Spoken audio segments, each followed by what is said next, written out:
In 2003, the government announced Building Schools for the Future. Its plans to spend £45 billion over the next 10 to 15 years to rebuild our ageing stock of school buildings. Between May 2006 and July 2007, the 11 politicians who comprise the Education and Skills Select Committee scrutinised how well this massive sum of money is being spent. We're going to do it the way we want to do it. Yeah, it's pretty scary. You walk into this room, there's a horseshoe of MPs, and then they fire questions at you. What I'm hearing from you is that you've got stupid clients. They've now produced their report, which recommends that schools should be allowed more time to get the design of their new buildings right, that the environmental standards that govern school buildings need a serious overhaul, and that there's no point in building an environmentally sustainable school if the classrooms aren't good places to teach. We have these wonderful windows, but we can't get them open to actually get sufficient ventilation without putting the children at risk. But just how did they end up reaching these conclusions? For the first time on British television, we've gone behind the scenes of this powerful and influential body to find out how it operates and to get a sense of the messages they've been hearing about BSF.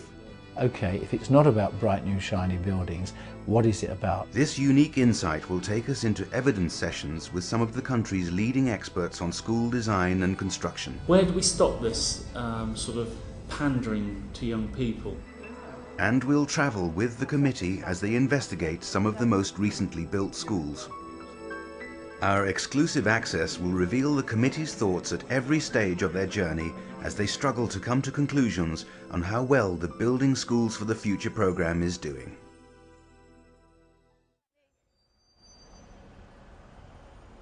The chair of the committee is MP Barry Sherman. He's been a Member of Parliament for 28 years and chaired the Education Select Committee since 1999. It's a unique British institution, the Select Committee, and I so often get frustrated because people underrate it. The whole essence of a Select Committee is to listen to what people are saying, get the resonance right and draw it all together. And if you do that, you write a really good report and you make a difference, really make a difference. This huge amount of money probably isn't going to be spent on building schools again in our or our children's lifetime. The government wants to make sure that the schools they are building are going to stand the test of time. The focus of the Select Committee's report is to find out what makes a school sustainable. Barry's team of committee members come from all the main parties with differing political viewpoints. The Sustainable Development Commission have said, the government's not thought it through, and this is very worrying, you say. It's more than worrying, it's a disaster, isn't it? When you go on a select committee, you're supposed to forget that you're a Liberal Democrat or Labour or Conservative, and they're supposed to do it in a non-party way. Now, that doesn't always happen, inevitably. Why are we national politicians discussing building materials in local schools? Why do we have a national commission on this? Food for thought. When you work on a committee, there's a bit of give and a bit of take. But I will be arguing my case fiercely. What are the processes that are going into building schools for the future? I don't think there's only one thing that you do in an inquiry. A bit like an impressionist painting, you get little splashes of colour here and there, and gradually it builds up the picture, and that's obviously the picture that you then take forward to a report with its recommendations to government as to perhaps how they should proceed. Before the inquiry officially began, the committee sifted through hundreds of pieces of written evidence from experts and teachers from across the country. The government said that it wants to build schools that are truly fit for the future. Well, you've got a chance to influence the way in which they go about it. A campaign was launched by Teachers TV to encourage the education community to have their say. Everybody thinks about the building, but they don't think about those final little details. I'd like them to be clean and dust-free, however that can happen. Along with the input from school staff, the Select Committee accept evidence from any member of the public or organisation in the country. Anyone can put in evidence about anything. Most of the evidence we receive is thought through carefully by people who happen to have an insight or have done a piece of research that actually can help us to produce a better report. And that's what we're looking for. Okay. There you go. Wonderful. As part of the investigation, the committee have decided to examine some of the most recently built schools. For their first visit, they are at City of London Academy in Southwark. Gentlemen, how are we? Barry, how are you? How are you? What are you Welcome doing in to this the real obscure part of London? The academy, opened the previous year, was designed with an atrium in the centre to bring daylight and ventilation directly to the heart of the school. It's slightly like a hotel design. You know, some of these hotels are built right at a foyer and the rooms running around. A bit hotelish as you come in, isn't it? You know, with the rooms running ahead. Let's go upstairs. I tell you what, I always a guarantee, if the architect is wearing a tie, I'll put mine on. Architects never wear ties. No. They're all so precious anyway, aren't they? They are, absolutely, all designers. As designers, we bring a lot of dimensions to a project which many school clients don't necessarily recognise. They see us perhaps potentially as designers and builders who can just come along and take a brief and put the whole thing together. But we actually get under the skin of a project, and when we engage... Of course, it's sometimes hard to know which visionary bit do you jump on, because what somebody says today is going to be the answer in 20 years' time might actually be a little backwater in history that nobody actually follows through. I mean, we had open plan classrooms in the 60s and 70s in junior schools that were then condemned in the 70s and 80s, and now we've got people saying they should all be open plan again. So you have to watch out that you don't lock all your money into something that's a passing fad. No.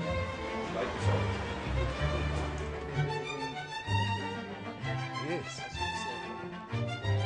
I didn't think you were going to have these facilities. I'm from Yorkshire.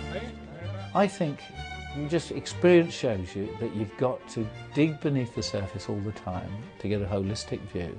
Otherwise, you'd spend your life, just asking the senior civil servant or the head, and you'd get an interesting view, but I think a superficial view. So I want you to be honest with us, and I want you to tell us about how you perceive the school, really. But last week we won an award for the London Schools Environment Award. Out of all the secondary schools in London, we came top for recycling and environmental facilities. At the moment, the school's spending like over £100,000 a year on electricity and things like that. Yeah. And if we spent that money on solar panels and that, we will, and that it is a long-term thing, but the school's going to be here for a long time, and we'll be helping the environment. So that was very refreshing. Yeah, it's good. They're very erudite, aren't they? They're very erudite, yeah. So that was a good learning process for the committee and for the students. You do have to make those decisions. Do we want another £2.5 million on the cost for solar, which takes a very long time to pay back, or should you concentrate on the basics, as the environmental engineer was saying? They designed the throughputs of the currents of air and all that to get that right in the structure, rather than things that you can add on later if and when energy costs change. So we learned a lot. But early days, we're not dangerous yet. We get dangerous when we've been to, 3 months of this.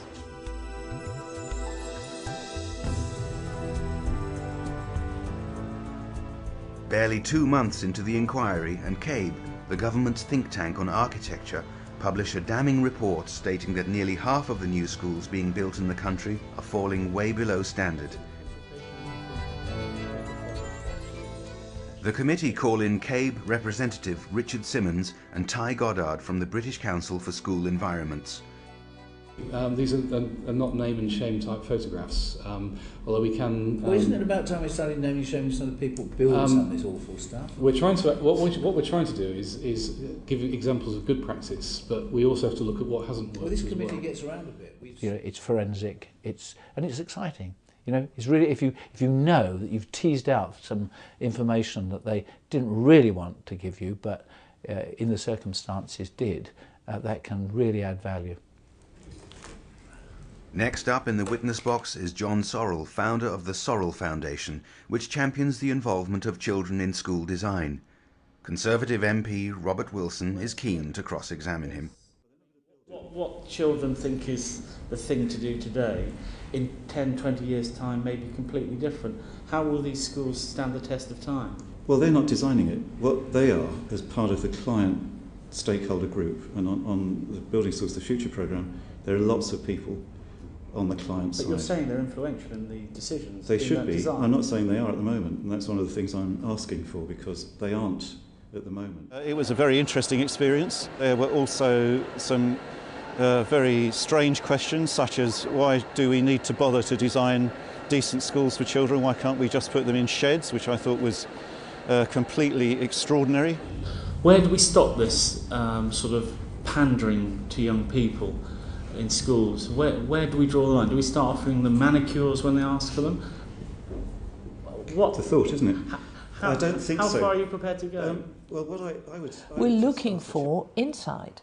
The fantastic thing about the select committee process is that people can provide written evidence. You can see from the written evidence who has the most engaging insights, or the insights that might help you take this area of policy further, and then you call them in for oral interview and you see if what they're suggesting in written evidence stands up. As the new term begins, Barry is on his way up to his home constituency of Huddersfield to see a newly built school. As the local MP, Barry has been called in to Mould Green School, which was completed during the summer break. This is the computer suite which we have. Yeah. Head teacher Shirley Watson is keen to point out some of the flaws in the design. The other thing is kind of the height of your interactive whiteboards. There need to be, children are having to stand on things to operate them. We have these wonderful windows that open 360 degrees, but we can't get them open to actually get sufficient ventilation without putting the children at risk. It was interesting, I was listening to the chairman the other day saying that when he first started on it, he thought it was all going to be about energy consumption in schools, and that he's realised it's more complex than that. We've got photovoltaic cells that don't work. Oh, yeah. This is supposed to tell us how much solar energy we're generating. But of course it's not working. They're not working. Some of our children, or one of our children, designed this. It's really irritating. And also Hello everyone, how are you? I think the key thing is that you have to have as fewer people as possible actually making the big decisions, that there has to be clear communication, and that those people are empowered to be able to make those decisions. One of the things that we really need to make sure is that we use the skills of, for example, the property industry and the procurement industry better to support schools, because, you know, head teachers they don't know about building, and why should they? They know about teaching and learning, and that's their job, and actually we need to have a good way of making sure that we can make the most of this programme. Back in Westminster, the committee are keen to learn about sustainability, which goes beyond simply the environment. Marcus Orlovsky is the founder member of Bryanston Square, an organisation attempting to create better learning environments. You know, we can talk about building schools for the future, and we can talk about building a school building in which we will place 1,500 kids and 150 teachers, and we can spend a lot of money on it and go, aren't we clever? We can take photographs of it and it could look wonderful. But actually, is it going to do the purpose of helping somebody transform from being 11 years old, coming from primary school, into exiting at 16 or 18 as a contributing member of society? I don't know. And when we talk to the teaching professions, a lot of people there don't know. I used to watch Grange Hill as a kid, and the classrooms there were almost unrecognisable to the classrooms that I see as an MP going into schools today. They've changed in so many ways for technological reasons that we couldn't have even conceived of 30 years ago. Are we really so sure that we've got it right? Are we really so sure that we know what a classroom's going to be like in 30, 40, 50 years' time? There's no way we can. The real nub of it there is we can make a building which can pass a sustainability carbon footprint and all that stuff, but not do what we as society are looking for that whole institution to achieve. At the end of the day, you wouldn't choose to reprofile British Airways, for example, by saying, oh, we'll build a new headquarters building. You know, there's certain phrases that lodge in your memory. And for that moment, I wanted to know, okay, if it's not about bright new shiny buildings, what is it about?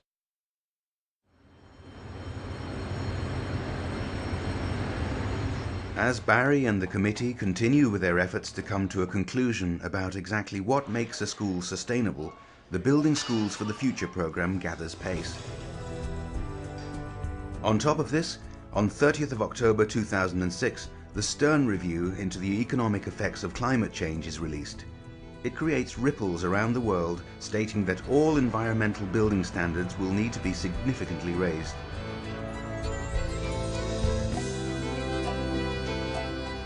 But with Phase 1 of the Building Schools for the Future programme already underway, new schools are being built to a previously set environmental standard called BREEAM, which the committee finds is considered to be desperately inadequate. The problem with BREEAM is that BREEAM very good is not very good at all. That's you know, it's. I'm not having a go at the standard. It's just that people think, oh, if I'm doing BREEAM excellent, then I'm doing really well, and the reality is that you're doing really badly. Even if you're excellent, you're doing badly. Yes. So you need to expand on that. In the right. One of the things we've tried to get to grips with is the environmental standards that are being applied to these buildings, and that's one of the issues that I think we're probably going to be fairly critical about, of how meaningful are the various categories that can be assigned to a building, where the government can say, look, all these buildings meet the BREEAM standard, therefore we've been sustainable, and the headline for that may well be true, but if you look at the detail underneath, it might not match up to it. BREEAM as a process is a useful toolkit. I'm just saying that the datums that are set within there, compared to where we need to be sustainable, are not even. It's not even nibbling away at the edges.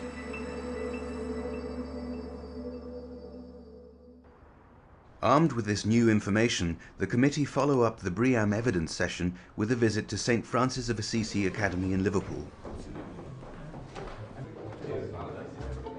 The academy, built in 2005, is the first school with a specialism in environmental sustainability. You put your hands over, you can feel the updraft. On a sunnier day, the updraft is more significant. If you look at the end window there, you can look at a good view of the solar panels. Feel free to ask questions at any stage. It was a brownfield site, and it was a bit of a dump, frankly. So this site was then reclaimed through the building and the park. It did flag up some concerns.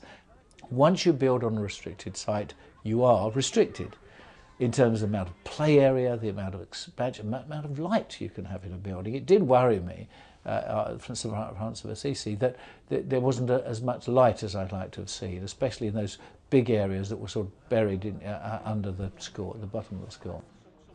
A little bit of light coming, outside light coming just there. Yeah. So what do you think so far? As good as you thought? Yeah, I mean, it's got interesting stuff. It just does feel like a very tight site. It is a tight site, yeah. Which I think has kind of put... There's been a sense after the visits that the committee members could have been more impressed, if you like. I think they felt it's been interesting to see two examples of sustainable schools, but equally there's still a long way to go before we really kind of have schools that embody sustainability in terms of learning and environmental issues. The quality of questions and the perception that we now have, we are getting dangerous. After months of visits and questioning, the committee are ready for the final showdown. The last evidence session sees them cross-examining Education Ministers Jim Knight and Parmjit Danda, determined to get the answers they need, which will enable them to write a seminal report. Early on in the process, they were getting up to speed, understanding how Building Schools for the Future works. Certainly by the time the ministers came in, they were spot on in terms of asking very sharp questions. What support is being given to authorities through that visioning process? It's a more intense sort of scrutiny than any other form of scrutiny we have in Parliament. The members of the Select Committee, and the Chairman in particular, can keep coming back until they've got a satisfactory answer. So there isn't anywhere to hide, really. Is there a process of saying, here's a new build, here this is supposed to be a very high standard, are we learning from them day on day and week on week? That's why we've set the BREEAM standard, but that's also why we're looking at whether or not we should be going further than that standard. Committee, it gets dangerous when it gets knowledge from all the evidence and the visits and all the rest. I reckon, given all the responsibilities that ministers have, that by the time we get through to an end of inquiry, we know more about the subject than he or she probably does.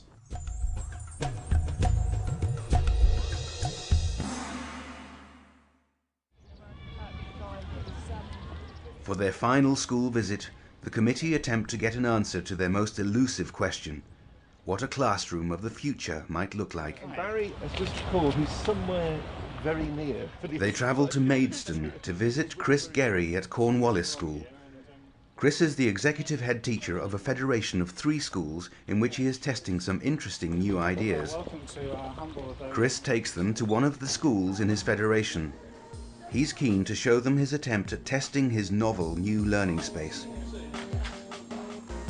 At the moment it's a kind of testbed for a whole variety of things. It's a testbed for training teachers, it's a testbed for looking at how children react to this. It's a testbed for looking at the furnishings and how we're going to adapt that and the lighting and everything else. We're looking at a range of different lighting solutions to create a lighting kind of scenario for kids, because that affects mood. They can schmooze around in the morning, they can own some space, there's some storage space for them, and they've got to change their footwear. The reason we're doing that is because we want them to change their personality slightly. When they come into this space, they recognise the protocols that operate here. We need our shoes back on, we go out this way. And we try and give each school a slightly separate identity. But this is remarkably cheap to build, and of course it's pretty easy to design, because you or I or anybody here could design this thing in an afternoon in terms of saying, I want music, drama and performance space there, and I want a science plaza. Chris's ideas certainly seem to impress Barry. If this model is as good as I think it could be, and it probably is, it should be able to, you should be able to articulate it in a model that is portable. I just think if it was in a kind of portable form, that you could say, here it is, it's on this DVD. To give you the comparison. Yeah, okay. It's trying to work out what the key bits are, and also trying to impose a new kind of world order. I thought it was mind-bogglingly interesting, and I want to pursue it because, and we talked about systems, we talked about the danger of always allowing one-offs, in individual schools, individual heads, head moves on, and the innovation can cease. I'm looking for, as chairman of the committee, always looking at systemic change that you can get across schools so you can learn. And there goes that's my taxi, I better go.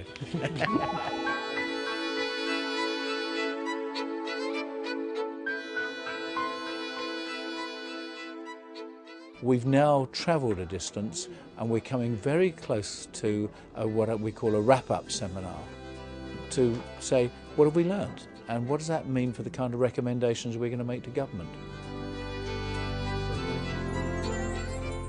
15 months since the inquiry began, the committee comes together to debate the final recommendations the report will contain. Well, the process is an interesting one. We will receive a draft report that our chairman will present to us. We'll spend one committee session, possibly 2 sessions, going through that. We'll try and improve it. We'll try and put some amendments to it, and we'll just test out a few ideas. One criticism of select committee reports is that sometimes, because they want to get compromise, they want to have all the different parties signed up to it so it can be seen as a non-partisan report. You might water down some of your findings a bit because you're having to please people from this wing of politics or that wing. My job is to make sure that compromise system does not water down the report so it becomes, all things to all men and women. I have to make sure it's got bite, otherwise no one's going to take any notice of it. August the 9th, 2007, and Barry delivers the final report to Parliament. Within the 71-page document, the committee recommends that more time be allowed for the design process of all new schools to enable designers to plan for the changing needs of education in the 21st century. Along with this, they demand that a truly environmentally sustainable school must go far beyond the current standards and be completely carbon neutral. This is, in a sense, a very positive report. We say, look, there's never been such a bonanza for school building. But our job as a select committee is always to be, but, there are other things they should be doing. And what we've said is making sure that what is appropriate for the teaching and learning process and the sustainability in terms of the environmental impact, all those things could be better done with more thought, more time, more engagement, and also learning from really good practice. At the heart of our report is this big question mark about what is the nature of teaching and learning in the 21st century. There is some indication that the government is working on this, has some ideas about it, but it's not very clear. So we've asked some pretty pertinent questions of the government in this report, and we'll see if they come back with compelling answers.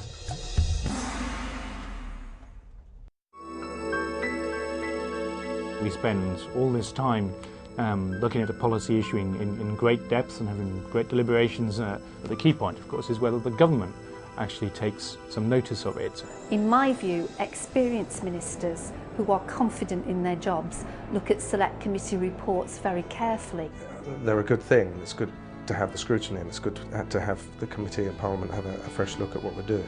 It's very good material that goes in the Select Committee report, and any government that ignores them is really taking a risk, I think. Sometimes there are just differences of view, different approaches to policy making. That's what politics is all about. We are not a committee that does a report and then lets it gather dust. This building programme is going to go on and on and on. And I'm going to come back, and the committee is going to come back to this and monitor it on a yearly basis. So this isn't the end, this is the beginning.